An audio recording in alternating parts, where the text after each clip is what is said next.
Hello everyone, welcome back to the channel guys. आप सभी का स्वागत है कॉमर्स स्पॉटलाइट में। मैं आयुषी आज आपके लिए लेके आई हूँ last minute tips and tricks, और ये चीजें मैं डिस्कस करने वाली हूँ कि क्या क्या चीजें अब आपको करनी है और क्या क्या चीजें नहीं करनी है।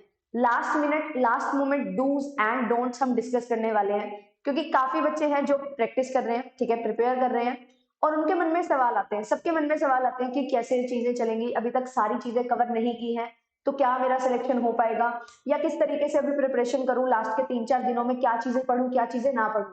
तो मैं आपको यहाँ पे एक कंसर्न शो करना चाहती हूँ कि सभी बच्चे जिन्होंने भी प्रैक्टिस की है, बहुत अच्छे से आपने प्रैक्टिस की है, तो आपने बहुत पढ़ा होगा, एंड आपको ये चीजें थोड़ा सा डर लगना, ये चीजें आपके माइंड में आना, ये लाजमी है। बट क्या चीजें आप करके उन चीजों को कंट्रोल कर सकते हो, और क्या क्या चीजें हैं जो आपको नहीं करनी है, जिसकी वजह से ये एंशियसनेस आपके माइंड में आ रही है, वो चीजों को हम यहाँ पे समझने वाले हैं। देखो, लास्ट का समय है, लास्ट के 4-5 दिन हमारे पास बचे हुए हैं। अब इन 4-5 दिन को आपको कोशिश करनी है मैक्सिमाइज करने की, ना कि इनमें कंफ्यूज होके एक तरीके से सोचने की कि अब क्या करें और क्या ना करें। इस चीजें से थोड़ा सा आपको अपने आप को संभालना होगा। तो अब क्या चीजें हम करें? तो देखो, अभी आपके पास आपने मॉक टेस्ट लगाए होंगे, उनमें बहुत सारे क्वेश्चन गलत भी हुए होंगे, बहुत सारे क्वेश्चन सही भी हुए होंगे, उनसे नए नए टॉपिक भी आपको देखने को मिले होंगे, और फिर आपके माइंड में आया होगा कि ये टॉपिक तो मैंने किया नहीं। देखो, एक एग्जामिनेशन में सभी के सभी क्वेश्चन आपको आना इसीलिए एग्जामिनेशन नहीं होता है। सभी के सभी क्वेश्चन किसी को भी नहीं आते हैं, तो आपको भी नहीं आ रहे हैं वो सभी क्वेश्चन।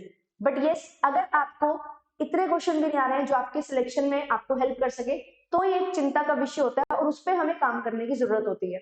तो वही चीज मैं आपको बोलूंगी, क्या क्या चीजें आपको करनी है। अगर आपको मान लो 100 में से 80 क्वेश्चन आते हैं, 20 क्वेश्चन नहीं आते हैं, उन 20 क्वेश्चन में आपको क्या कोशिश करनी है? उन 20 क्वेश्चन में आपको अब ये कोशिश करनी है कि क्या वो 20 क्वेश्चन ऐसे हैं जो मैंने पढ़े हुए हैं। अगर वो पढ़े हुए हैं, उन पे आप अपना टाइम लगाओ। अगर वो पढ़े हुए नहीं है तो उनको स्किप कर दो एज इट इज, क्योंकि आप अभी 80 क्वेश्चन कर पा रहे हो। और क्या चीज आपको करनी है यहाँ पे? वही चीज करनी है कि अगर आपने वो पढ़े हुए हैं, उन टॉपिक को पढ़ो, अगर नहीं पढ़ा है तो स्किप कर दो। ये सबसे पहला डूज एंड डोंट्स में मैं चीजों को इंक्लूड करूंगी। ये चीज बहुत ज्यादा हेल्प आपको करेगी। मैं अभी अब क्वेश्चंस देती हूँ आपको, ठीक है, प्रैक्टिस करवाती हूँ। तो उस प्रैक्टिस क्वेश्चंस में नई टर्म्स आपके सामने आती है, तो काफी बच्चे परेशान हो जाते हैं कि मैम ये टर्म्स तो हमने कभी पढ़ी नहीं, तो अब कैसे करें? देखो, वो कुछ नई टर्म्स आ रही हैं, अगर वो एक डेफिनेशन है, एज इट इज आपसे पूछा गया, तो आप उसको समझ लो। बट अगर वो कुछ ऐसी टर्म है जिसका कुछ और मीनिंग आपको समझना पड़ेगा, उसके लिए आपको थोड़ा सा एफर्ट ज्यादा लगाना पड़ेगा, अब उस चीज को करने का फायदा नहीं है। अब मेरे कहने का मतलब ये है कि आपको कुछ डेफिनेशंस अगर देखने को मिलती है, तो वो डेफिनेशंस आप जरूर अभी कवर कर सकते हो। बट अगर आपको कुछ ऐसी टर्मिनोलॉजीज मिलती है जिनका अपने आप में बहुत अलग मीनिंग है, बहुत ज्यादा उनके लिए आपको पढ़ना पड़ेगा, तो उनको करने की जरूरत नहीं है। ये चीज आपको ध्यान में रखनी है। तीसरी चीज आती है कि मैम अब नए मॉक टेस्ट लगाएं क्या? हमने मॉक टेस्ट लगाए हुए हैं, तो क्या अब और एडिशनल मॉक टेस्ट लगाने हैं? न्यू मॉक टेस्ट लगाएं। अब ये चीज मैं बोलूंगी दो कंटेक्स्ट में।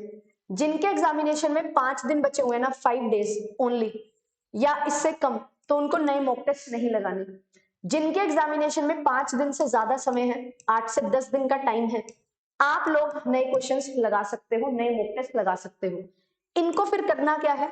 जिनके पेपर में अभी 4-5 दिन बचे हुए हैं, उनको सिर्फ एक चीज करनी है, वो ये है कि जो उन्होंने ऑलरेडी मॉक टेस्ट लगाए हुए हैं, उनके जो इनकरेक्ट क्वेश्चंस हैं, उनको एक बार गो थ्रू करिए। उन इनकरेक्ट क्वेश्चन को गो थ्रू करो, एक बार देखो कि अब आपको वो क्वेश्चन आ रहे हैं क्या। अगर आ रहे हैं तो बहुत अच्छी बात है, नहीं आ रहे हैं तो उन पे थोड़ा सा काम करो। और जिनके पेपर में अभी थोड़ा समय है, वो आप 2 से 3 नए मॉक टेस्ट लगा सकते हो, एंड फिर उसके बाद आपको भी यही काम करना है कि आपके इनकरेक्ट क्वेश्चन जो है उन पे आपको काम करना है। ये था डूज एंड डोंट्स में थर्ड पॉइंट। ये चीजें अगर आप करते हो तो आपको बहुत ज्यादा हेल्प मिलेगी। और यही एक टेक्निक है कि अपनी जो कमियां हैं, मैंने यहाँ पे लिखा हुआ है कि एक टेक्निक जो आपके लिए बहुत ज्यादा काम आने वाली है। तो टेक्निक ये है कि आपके जो फ्लोज हैं उन पे काम करिए, ठीक है, फ्लोज पे काम करो, वर्क ऑन फ्लोज। जितनी ज्यादा कमियों पे काम करोगे, उतना ही बेटर रिजल्ट आपको देखने को मिलेगा आपके एग्जामिनेशन पे। अगर आप हर टाइम नई नई चीजें ही अभी भी इकट्ठे करने की कोशिश करोगे, तो वो नई चीजें कभी भी खत्म नहीं होंगी, और नई चीजें जब खत्म नहीं होंगी तो आप एक लूप में फंस जाओगे, और इस विशियस सर्कल में फंसते चले जाओगे, और आपको ऐसा लगेगा कि मैंने तो कुछ भी नहीं पढ़ा, there are so many things to cover. तो वो चीजें नहीं करनी है। सिलेक्शन 100% वाले का नहीं होता है, सिलेक्शन होता है जो कट ऑफ क्लियर कर लेता है उसका। तो फोकस करिए, 70% को टारगेट बना के चलिए। 105 क्वेश्चंस, 100 to 10 क्वेश्चंस, इतने क्वेश्चन को ही टारगेट करके चलो। इतने क्वेश्चन आपके बहुत अच्छे से आपको जेआरएफ दिलवा देंगे। डिपेंड करता है आप किस सब्जेक्ट से हो। तो कॉमर्स की अगर मैं बात करूं तो कॉमर्स वाले एस्पिरेंट्स के लिए 100 to 105 एक सेफ स्कोर रहता है, ठीक है। और क्योंकि इस बार पेपर एक ही शिफ्ट में होने वाला है तो पेपर थोड़ा सा आपके लिए टिपिकल हो सकता है। तो कोशिश करो 105 से 110 की रेंज में आप लाए कर रहे हो, और इसमें भी 70 क्वेश्चन पेपर 2 में एंड 35 से 40 क्वेश्चन पेपर 1 में। अगर आप इतना स्कोर करोगे तो आपके लिए ये स्कोर सिलेक्शन वाला स्कोर होने वाला है। ये सारी चीजों पे ध्यान करिए, ठीक है। और आपके लिए मैंने ऑलरेडी क्लासेस स्टार्ट की हुई हैं, ठीक है। आपके लिए 5 बजे क्लास होती है शाम को, कॉमर्स के स्टूडेंट्स के लिए भी, मैनेजमेंट के स्टूडेंट्स के लिए भी। तो आप लोग क्लासेस को ज्वाइन कर सकते हैं। एंड 6 दिसंबर को, क्योंकि हमारा पेपर 7 को है, जो तो आपके लिए मैं 6 दिसंबर को लेके आ रही हूँ 11 बजे, ठीक है, सुबह 11 बजे एक सेशन जिसमें हम माँ मैराथन करने वाले हैं। और यहाँ पे मोस्ट इंपॉर्टेंट क्वेश्चंस को हम कवर करते हुए चलेंगे। और ये क्वेश्चंस आपके लिए बहुत ज्यादा इंपॉर्टेंट होने वाले हैं, क्योंकि ये क्वेश्चन वो क्वेश्चन होने वाले हैं जो आपको पेपर में देखने को मिलने वाले हैं। हर बार मैं ये चीज करती हूँ और ये चीज बहुत ज्यादा हेल्प करती है। काउंटडाउन सीरीज आपके लिए है एंड ये मैराथन सेशन आपके लिए होगा। एंड ऑलरेडी मैंने एक प्लेलिस्ट बनाई हुई है जिसमें 39 वीडियोस हैं। उन वीडियोस को आप जितना जल्दी हो सकता है कवर कर लो, क्योंकि ये वीडियोस वो वीडियोस हैं जो सिलेक्शन वाली वीडियोस हैं। तो ये सारी चीजें आपके लिए हैं। जिद सिलेक्शन की हमने कर रखी है, तो जिद सिलेक्शन की है तो सिलेक्शन लेके ही रहेंगे। And all the very best. कोई भी आपके डाउट्स होते हैं तो आप पूछ सकते हो। एंड चैनल पे फर्स्ट टाइम आए हैं तो चैनल को सब्सक्राइब कर लीजिए।